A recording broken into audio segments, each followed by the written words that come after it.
Sofia Loren, l'icône de beauté et de talent du cinéma italien, a finalement admis une vérité que de nombreux fans attendaient depuis longtemps. Après 2 ans de relations secrètes, l'actrice a décidé d'épouser son partenaire, entrant officiellement dans un nouveau chapitre épanouissant de sa vie.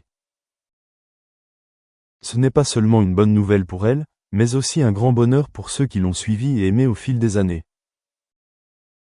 Bien qu'elle soit une légende de l'industrie cinématographique, Sofia Loren a toujours gardé sa vie amoureuse privée après avoir perdu son premier mari, Carlo Ponti, en 2007. Après des années de vie dans la solitude et la nostalgie du passé, elle ouvre peu à peu son cœur et retrouve l'amour.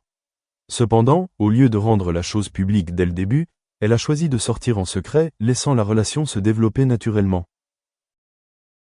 Au cours des 2 dernières années, Sofia Loren et son nouveau partenaire ont vécu de nombreux moments heureux ensemble. Ils profitent de soirées romantiques ensemble, partagent des joies simples et s'accompagnent lors d'événements importants.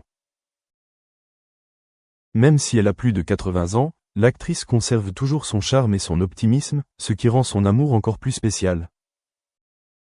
La décision de Sofia Loren d'admettre son mariage n'a pas été facile à prendre. Après avoir perdu Carlo Ponti, son partenaire depuis plus de 50 ans, elle pensait que personne ne pourrait le remplacer dans son cœur. Cependant, au fil du temps, elle a réalisé que la vie continue et que l'amour peut toujours arriver de la manière la plus inattendue. Lorsqu'on lui a demandé la raison de sa décision de devenir publique, Sofia Loren a partagé qu'elle ne voulait plus cacher son bonheur. J'ai vécu toute ma vie sous les projecteurs des Hollywood, mais les choses les plus importantes pour moi ont toujours été la famille et le véritable amour, a-t-elle déclaré. Rendre son amour public est aussi une façon pour elle d'exprimer sa gratitude envers ceux qui l'ont toujours soutenue. Elle souhaite partager cette joie avec tous ceux qui l'ont suivie et aimée au fil des années. La nouvelle du remariage de Sofia Loren a profondément ému sa famille. Ses 2 enfants, Eduardo Ponti et Carlo Ponti Jr., étaient ravis de voir leur mère retrouver la joie de vivre. Ils pensent que c'est une bonne chose, car cela lui donne plus de motivation pour vivre une vie plus heureuse dans les années à venir. Les fans du monde entier ont également été enthousiasmés par la nouvelle. Ils admirent non seulement Sofia Loren pour sa beauté et son talent, mais l'aiment également pour sa forte volonté de vivre. Le fait qu'elle ait retrouvé l'amour est la preuve que le bonheur n'a pas d'âge, ce qui en inspire plus d'un. Tout au long de sa carrière qui dure depuis des décennies, Sofia Loren a connu de nombreux hauts et bas dans la vie. C'était une fille pauvre qui a grandi pendant la guerre, puis est devenue une actrice de renommée mondiale, a remporté un Oscar et a été respectée dans tout Hollywood. Mais peu importe à quel point elle est célèbre, elle fait toujours passer sa famille en premier. Carlo Ponti, son premier mari, était non seulement son partenaire de vie mais aussi la personne qui l'a beaucoup aidé dans sa carrière. À sa mort, Sofia Loren a déclaré qu'elle ne s'intéressait plus à l'amour. Mais aujourd'hui, à 80 ans, elle réalise que son cœur peut encore recevoir de l'amour. Sofia Loren a toujours cru que l'amour n'était pas réservé qu'aux jeunes. Quelle que soit l'étape de la vie dans laquelle vous vous trouvez, vous avez le droit d'aimer et d'être heureux. Après des années à vivre avec les souvenirs du passé, elle est maintenant prête à passer à un nouvel amour, un amour qui la fait se sentir plus jeune et plus vivante que jamais. La décision de Sofia Loren d'admettre ce mariage est non seulement une bonne nouvelle pour elle, mais aussi un message significatif sur l'amour et la vie. Quel que soit votre âge, quelle que soit la perte que vous avez subie, il y a toujours une chance de trouver le bonheur. Et Sofia Loren en est la preuve la plus éclatante. Ce nouveau mariage aidera-t-il Sofia Loren à trouver un épanouissement complet ? Seul le temps nous le dira, mais une chose est sûre, notre star profite de chaque instant de bonheur que la vie lui offre. Et c'est ce qui compte le plus. L'icône du cinéma italien Sofia Loren a finalement parlé de son mariage, ce que ses fans soupçonnaient depuis un certain temps. Après 2 ans de relations secrètes, elle a décidé d'entrer officiellement dans une nouvelle vie de couple, ce à quoi peu de gens s'attendaient à plus de 80 ans. La décision de Loren de se remarier après des années de célibat depuis le décès de son défunt mari Carlo Ponti en 2007 a été une énorme surprise. Sa vie a toujours été associée à l'image d'une femme forte, libre de toute attache après le départ de Carlo. Cependant, peut-être qu'après plus d'une décennie de vie dans la solitude, elle a trouvé quelqu'un qui peut lui apporter une véritable joie et de la compagnie. Cet événement a rendu le public curieux de connaître l'identité du nouveau partenaire de Loren. Bien qu'elle n'ait pas révélé beaucoup de détails, il semble que ce soit un homme qui la comprend et la respecte, la faisant se sentir heureuse et en sécurité.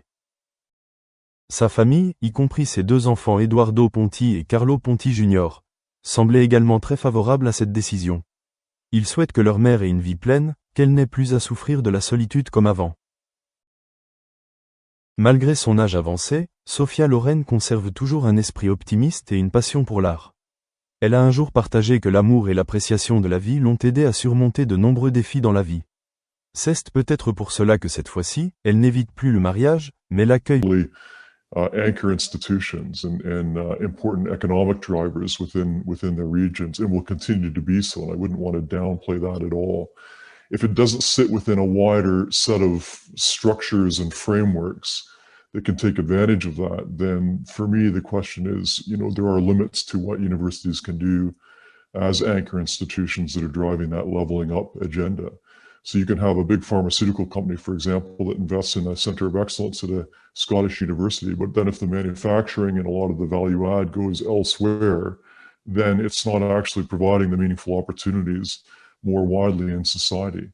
So universities have to sit, and particularly in Scotland, where they are such a significant force for R&D and innovation, they have to sit within wider frameworks, whether that's industrial strategies or it's incentives that attract investment and businesses locating facilities and activities that are going to provide those meaningful opportunities for a much wider constituency within the country. That's really pretty critical. Otherwise, there are just limits, I think, to what universities are able to do if those other things aren't sitting around them.